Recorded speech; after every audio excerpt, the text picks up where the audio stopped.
Pour répondre à l'urgence climatique, le secteur de l'énergie doit s'adapter aux enjeux de décarbonation et contribuer à la baisse des émissions de gaz à effet de serre. Cela passe par des gestes d'économie d'énergie et l'amélioration de l'efficacité énergétique dans tous les secteurs.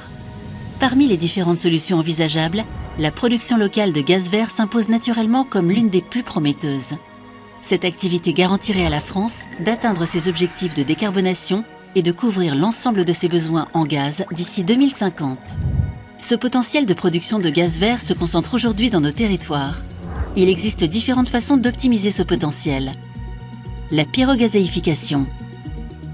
La loi française anti-gaspillage pour une économie circulaire fixe pour 2025 l'objectif de diviser par 2 les quantités de déchets enfouis en France. Pour transformer les déchets solides difficilement recyclables, tels que les déchets de bois, les plastiques ou les cartons souillés, la pyrogazéification est une solution prometteuse. Elle permet à la fois de réduire les quantités de déchets et de produire de l'énergie sans rejet de polluants atmosphériques. Comment ? En chauffant ces déchets à haute température, en absence ou défaut d'oxygène. En se décomposant, ces déchets produisent du gaz de synthèse qui contient de l'hydrogène et des gaz carbonés, comme le CO ou le CO2. Après recombinaison et épuration, le gaz est ensuite injecté dans les infrastructures gazières et prêt à être utilisé pour nos besoins quotidiens. La pyrogazéification est une alternative concrète pour répondre aux problématiques locales de gestion des déchets.